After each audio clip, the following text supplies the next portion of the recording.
Hi there, I'm Sam Lee, and welcome to our 7-part masterclass series on becoming a professional actor.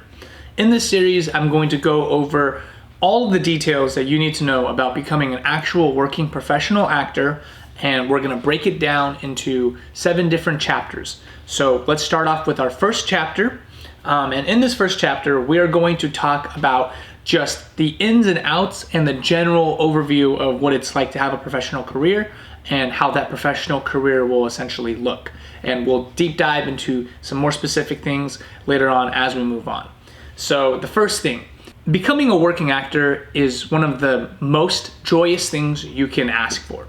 I mean, you literally get to pretend to play other people and just have a very exciting, very different, very creative work field, and that is something you can call your profession. I think that is a crazy just thing to think about, to get paid. That's how you make a living. It is an absolute joy. It is really, really fun, and it is really, really exciting. And it's also deeply humbling and a great learning experience on what it's like to just be a human being. So how do you want to get started? Well, to start your career as an actor, you have to first realize that everybody's career path as an actor is different. No actor is going to have the same career path as any other actor in the world. It'll be very, very unlikely if they follow an exact trajectory. There might be some similarities, but usually you're going to find your own path. You can learn and study other people's career paths, but they are never going to be the one that you're going to take. It could be an inspiration, it could be kind of a guideline, but it's never going to be that exact path because that's just the nature of the industry. It's so different. You know, every project is extremely different, so your career is going to also look very different. However, one thing to keep in mind is that there's always one thing that it really ties every career together, and this is the running of your business.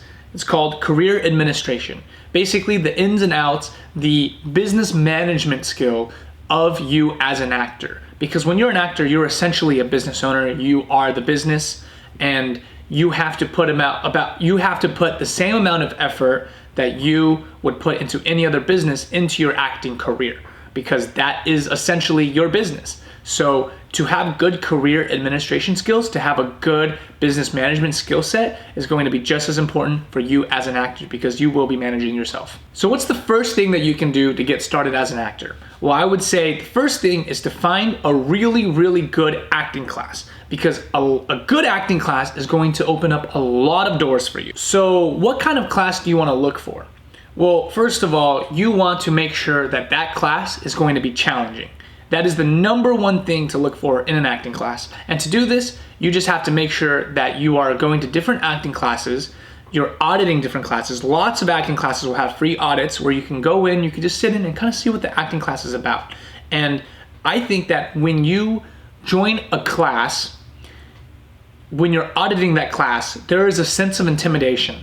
There should be a sense of fear, of uncomfortability when you're looking at that class. It should make you feel uncomfortable, because the only way to improve, the only way to really, really build your skill set is to be constantly put into uncomfortable situations. Because through those uncomfortable situations, you will learn, you will grow, and you will become comfortable with the uncomfortable. So it's really important to find a skill set, to find an acting class that is challenging for your skill set. Plus, that acting class is going to be a core support group for your career, meaning that all of the people that you're going to meet in this acting class is going to play some part of knowledge or resource for your career. Because a good acting class is going to have a bunch of talented people that wants the exact same thing that you want. And so that all of those people who's pooled in together is going to create a lot of motivation for you. They're going to create a lot of opportunities for you to learn and to grow from,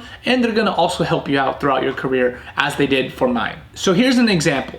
When I was in acting class, I really didn't know the ins and outs of getting a job and how to handle a casting room and a lot of these general questions that we will actually go over throughout this course. So what that group of people did for me was they were able to share their knowledge, and they were able to tell me, hey Sam, check out this book, or this is what you want to do in this casting room, or this is what you should have prepared. This is what your next step should be in your career, because they were more knowledgeable than me and they were also looking for the same thing.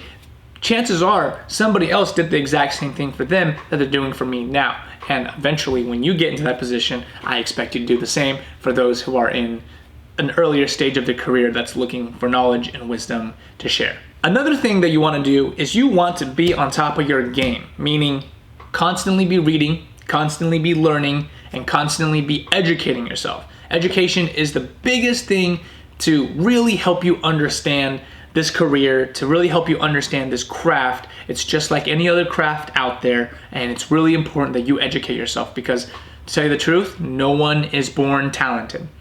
No one is born to be an actor. At some point, they had to put in the work to learn and to practice being a good actor.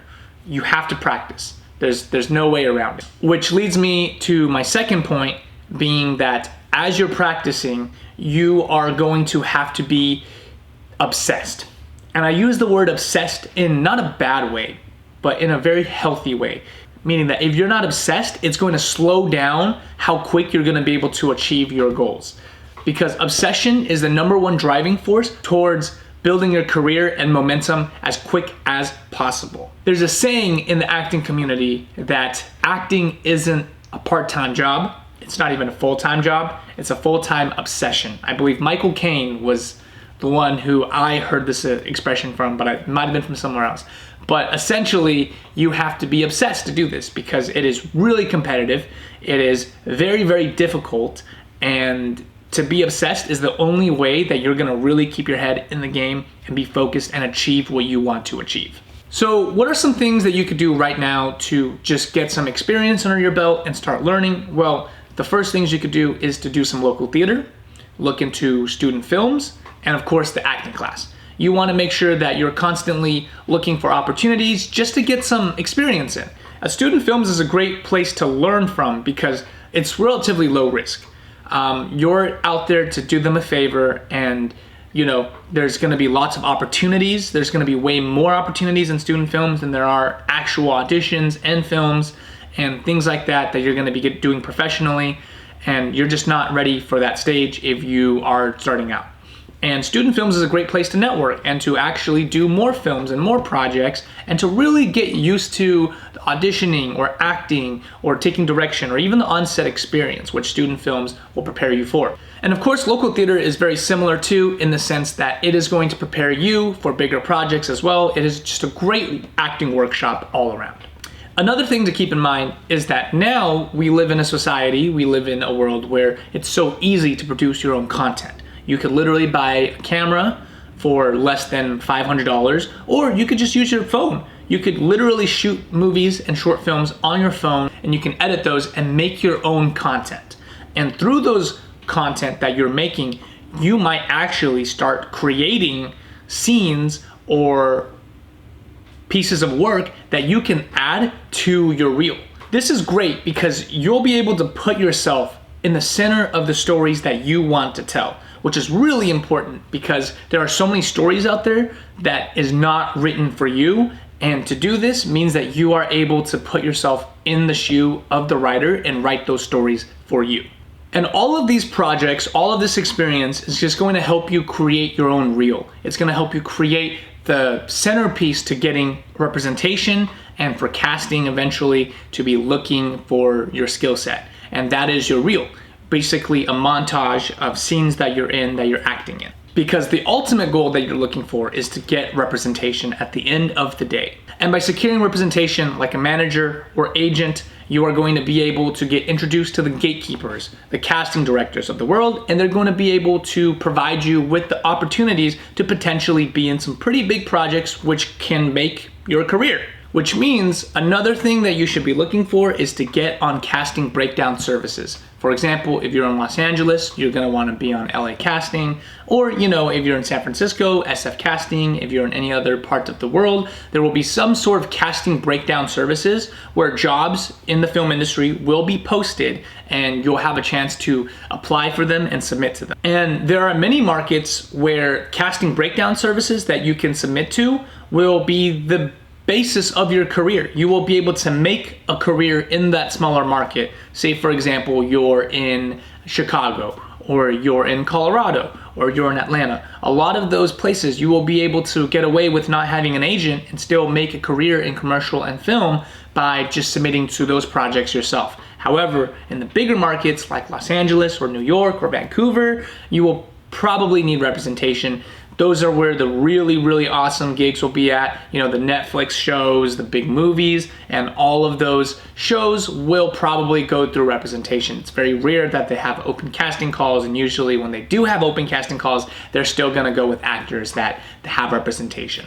However, all of these projects that you book off of casting breakdown services will really help you just build your career. It will help you get the experience, the resume that you need, the real material. A lot of it's gonna contribute to you actually landing your agent, which should be your biggest goal. And sometimes you might wanna start off in a smaller market. For example, if you're in a smaller market right now, you might want to just get that experience first, make sure you are prepared for a market like Los Angeles or like New York, and just really make sure you have all that material. Because the thing is, once you move to a bigger market, it's really like being a smaller fish in a bigger pond versus being a bigger fish in a smaller pond, right? There is way more competition. There are way more people that are probably more qualified in the sense that they have more experience and they have more education than you. So it's important that you do as much as you can and build as much experience as possible so that right when you come to LA, you could show off your material to representation. You could try and just start submitting to get representation, and that representation is gonna see that you're not a rookie, that you've actually been doing this for a while, you know what you're doing, and you're going to just hit the ground running. As soon as they pick you up, they can send you out to auditions and you will start killing it because you have been killing it and you have had the experience of going into a casting room, of doing self-tapes, of doing all of these things. And finally, I want to talk really briefly about 3 stages that you will probably be in when you reach a place like Los Angeles or a place like New York, in one of these bigger markets where you really want to build a career. Now, these phases was taught to me by a previous acting teacher who had put it into a book, and I just thought it was really interesting because in this book, he mentions that in these 3 phases, 80% of new actors that come to Los Angeles, that come to these big markets, actually don't make it past the first phase. 80%. Really only about 20% go through that and break through that. So essentially what they're saying is there isn't as much competition as you think. There might be a lot of competition to begin with, but again, it goes back to these casting directors really weeding out all of the people that are just coming here for 1 year or 2 years and aren't serious about really pursuing an acting career. And once you've proven that you are serious and you've grinded and you've gotten past the first phase, that's when your doors are really gonna start opening up for you, and there's gonna be a lot more opportunity. Everybody in the industry is going to recognize you and take you a lot more seriously. So let's talk about the first phase. So what is the first phase? So the first phase is essentially the prologue to your career, right? This isn't even chapter 1. This is where you're just dipping your toes in the water and you're just starting to kind of figure out Los Angeles or New York, one of these big markets. On average, you're gonna spend maybe 1 to 5 years. That's probably gonna be the average just because of that unstructured existence. You don't know, because so much of this acting industry is really reliant on luck. It's reliant on who you meet and what time you meet them and how it takes off for your career. So sometimes people get lucky and they have their break earlier. Sometimes they don't and they grind it out and they eventually make their own break or find it later on in life. But essentially for that 1 to 5 year period where you're figuring out LA, you're kind of just stumbling around, you may be partying or getting distracted. But what is important throughout all of this is that you are in a new environment, and just to not get lost in the buzz and the distractions of that new environment. There will be a lot of distractions because, again, Los Angeles, it's kind of the entertainment capital of the world. There's going to be so many things that you can do, so many events you can go to, all kinds of things. But remember, you are here for a reason. You are here to be a working actor. So it's really important that you spend your time and focus on building your career, because that is why you came to Los Angeles or New York or, whatever market in the first place. So phase two. Phase two is actually the real starting point. This is where, your acting becomes routine for you. You have a developed technique, you have a system that you use to get into character, to really just nail the acting part, so the acting doesn't feel forced. It feels natural. It feels like you could do it professionally, you could sell it, and people will trust you because you have practiced enough to not have to be a risk, so to speak. At this point, you've also practiced strong career administration skills. You have great management skills when it comes to your time and when it comes to your career opportunities. You have a foundation of resources, and you are professional. With every meeting that you take, you're working really, really hard on your career.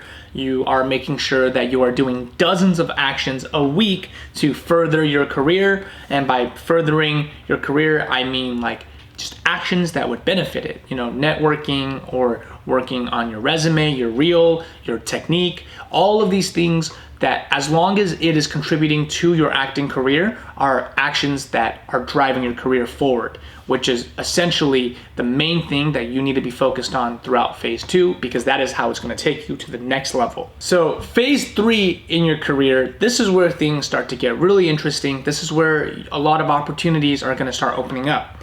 This is the time when you're consistently auditioning. You're being sent out to pilots, you're being sent out to big feature film roles. Casting directors remember who you are. You've been in multiple casting offices multiple times, which is one of the most exciting things. When a casting office, a big casting office, calls you in more than once, that is really exciting, because that means that they've seen your tape and they like you. They like you, they know who you are. So once you start doing that and it becomes more routine, that's when I really feel like your break is just right around the corner, because the gatekeepers, the directors, the producers, they have their eyes on you. They know who you are at this point now. So you've essentially broken through that 80% ratio of people that actually don't make it past phase one and end up leaving Los Angeles. You're actually in that 20% now. At this point, you might even give up your day job. You might be able to make a substantial living as a performer, whether you're an entertainer or, you're doing something else that's not necessarily have to do with acting. You're able to quit your day job, but focus on acting as a career. But what's important to keep in mind is that even though you get out of phase two, you're in phase three, that doesn't mean the work stops. You are still doing all of the career administration work that you would be doing while you're in phase two, except now it's just easier. Now there's just more opportunities for you. You don't have to work as hard, because some of that work might start coming to you. But it's important to just realize that with that opportunity means that there's an even greater chance of success if you just take more actions. So the more actions that you take at this point, it's going to be building you to bigger, better things that will further your career in ways that it just hasn't before, because you've never had that opportunity. There hasn't been those eyes on you. So essentially phase three is really where you want to be. Once you're in phase three, there's a really high chance that you can actually make a living as a career and be called a professional actor. So I hope that this information is helpful to you so far. This is the start of our 7-part series. And in our next episode, we're going to focus on the specifics of headshots, reels, and landing representation. As with all of these things that we just talked about, it was a brief outline, but we're going to dive deeper into each one in the next episode and just really talk about important administrative skills that you should be aware of, like, going into the details of finding gigs and networking and creating content or finding these backdoors for you. So tune into the next episode. I'm Sam, and thank you for watching.